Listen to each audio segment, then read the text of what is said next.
Welcome to Fluent Phonics. Today, we will learn how to pronounce the word shoestring. Shoestring.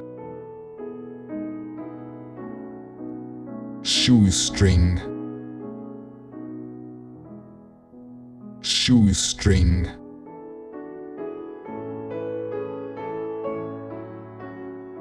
Here's an example of how one might use it in a sentence. Jane managed to start her own business on a shoestring budget, relying on her own savings and resources to get started. Shoestring in this context refers to a very limited or minimal budget, often requiring resourcefulness and creativity to make ends meet and achieve goals.